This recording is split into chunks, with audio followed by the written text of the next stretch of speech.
अरविंद, देखिए बार बार ये पहली बार तो है नहीं, आपने और हमने पिछले कई सालों में हमने देखा है कि दिल्ली में कितनी फैक्ट्रियों में आग लगी है, कितने लोग उनकी जान चली गई है, लेकिन फिर भी दिल्ली सरकार, यहां के अधिकारी, फायर डिपार्टमेंट आखिर क्यों नहीं सीखते हैं?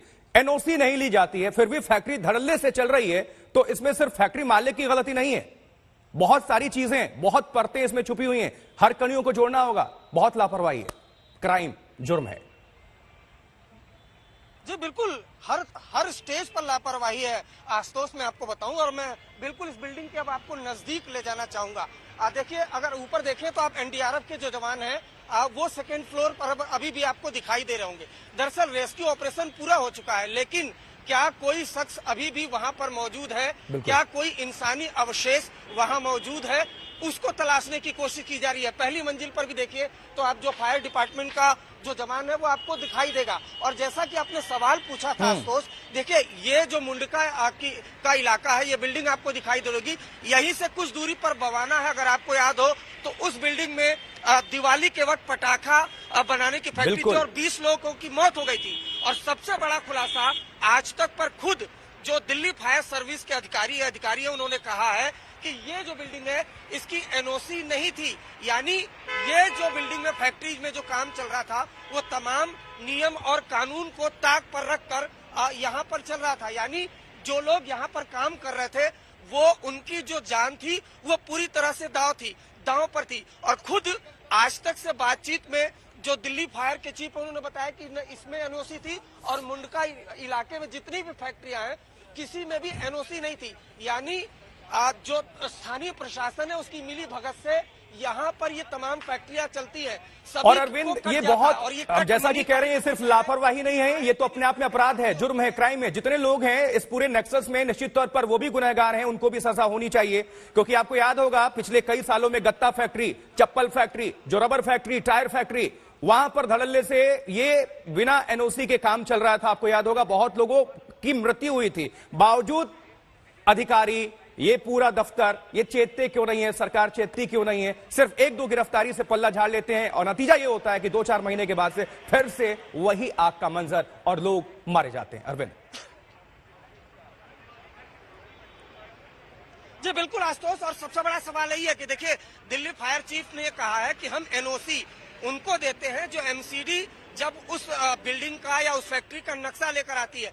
लेकिन मैं फिर ये कह रहा हूँ, न सिर्फ ये यहाँ जो फैक्ट्री थी वो पूरी तरह से अवैध थी, बल्कि दिल्ली फायर चीफ ने आज तक के से बातचीत में बहुत बड़ा खुलासा कर दिया है। और खुलासा ये कि इस इलाके में जितनी भी फैक्ट्रियां चल रही हैं वो सभी अवैध है, उन्हें एनओसी नहीं मिली हुई है। तो सबसे बड़ा सवाल है कि अगर एमसीडी की जानकारी में ये है कि यहाँ पर इस तरह की फैक्ट्री चल रही है तो क्यों नहीं यहाँ पर बुलडोजर चलाया गया? ये आप जरा अवशेष दिखाना चाहूंगा। ये देखिए कांच के जो ये शीशे हैं, आप अंदाजा लगाइए किस तरीके से रेस्क्यू ऑपरेशन वो चलाया गया होगा। और बाकायदा चप्पल, भगदड़ ऐसी मची थी कि यहाँ आप निशान देख पा रहे होंगे कि किस तरीके से दर्दनाक मंजर था। चप्पल, जूता तमाम लोग छोड़कर यहाँ से अपनी जान बचाने के लिए भागे थे। और ये जो आप यहाँ पर जो तमाम सामान बिखरा हुआ देख पा रहे हैं, दरअसल इसके अंदर जो अलग अलग काम चलते थे, चाहे सीसीटीवी बनाने का वो चलता था, और इसी में जलकर इसी इमारत में 27 लोगों की चिता बन गई। बड़ा सवाल यही है, इसीलिए हम ये पूछ रहे हैं कि ये लापरवाही आखिर कब तक होगी? जो सिविक एजेंसी है उसको जिम्मेदारी लेनी होगी, क्योंकि अगर दिल्ली फायर चीफ खुद आज तक पर ये कह रहे हैं कि इसे एनओसी नहीं थी और न कभी फैक्ट्री मालिक ने एनओसी लेने की कोशिश की, यहाँ तक कि इस इलाके में, जब हम ये इलाका आपको दिखाने की कोशिश करेंगे, अगर इस इलाके में इतनी बड़े पैमाने पर फैक्ट्रियां चल रही हैं और कोई एनओसी नहीं ले रहा है, तो सबसे बड़ा सवाल ये है कि फिर कैसे ये फैक्ट्री चल रही है, किसकी मिली भगत से चल रही है? और जरा ये निशान देखिए, ये यहाँ पर जब ये गाड़ी आग लगी थी तो यहाँ पर जो बाइक थी, जितना भी सामान था, एसी, सब कुछ जलकर खाक हो चुका है। 27 लोगों की इसमें मौत हो चुकी है, कई लोग अभी मिसिंग हैं। पीड़ित परिवार वो क्या कुछ कह रहे हैं डर के इस मंजर को देखने के बाद? सुनिए उनकी प्रतिक्रिया। इसका नाम माही था, ऑफिस में कब से काम करते? 1.5 साल हो गया मेरी बच्ची। अस्पताल में ढूंढा मैम आपने? कहीं भी नहीं मिली। रो रो के फोन कर रही थी, खाला मुझे बचा लो। लो मेरे बच्चे मुझे फोन कर रही थी, खाला मुझे बचा लो आके। 5 बजे से उसका फोन स्विच ऑफ जाने लगा। मेरी बच्ची कहाँ चली गई? 5 बजे से मेरी बच्ची का फोन स्विच ऑफ हो गया, फिर नहीं मिला। मेरी बच्ची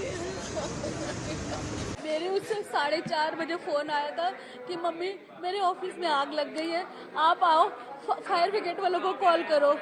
मैंने फायर ब्रिगेड को कॉल किया, उसके बाद मुझे पता नहीं था कहाँ बुलाना। फिर मैंने कॉल किया कि बेटा कहाँ पर बुलाऊं, उसने मुझे बताया Mundka metro station, pillar number बताया।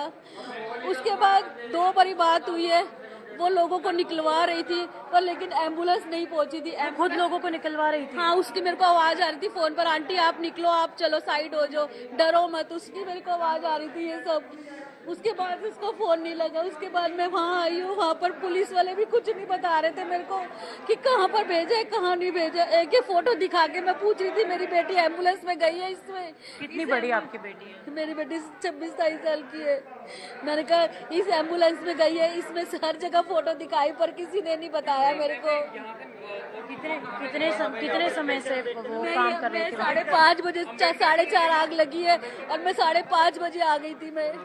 साहब आपका? सर मेरा नाम गोविंद है। गोविंद जी, ये किसकी फोटो लेके आप आए? ये भाणजी है सर जी। अच्छा, क्या करती थी ये, कहाँ काम करती हैं ये? सर ये कैमरे का काम करते थे यहीं पे फैक्ट्री में। अच्छा। इनको 3 साल हो गया काम करते हुए यहाँ पर। हाँ जी, मेरे तो सब ऐसे मुंह बोले, इनके सगी भांजी हैं ये। अच्छा, हाँ जी। क्या आपकी लास्ट कब बात हुई थी उनसे? जी आज तो बात हो ही नहीं सर, सुबह में जो बात हुआ वही बात हुआ जी, आज दिन भर बात नहीं हुआ। कहाँ के हैं आप लोग, कहाँ से आए हैं? जी बिहार के रहने वाले हैं सर। यहाँ पर हम राजकीय गाँव में रहते हैं। मदनपुर डवास भाग्य बिहार। कब से काम कर रही थी यहाँ? जी 3 साल से। मैं भाई साहब आपका? सर मेरा नाम मोनू है।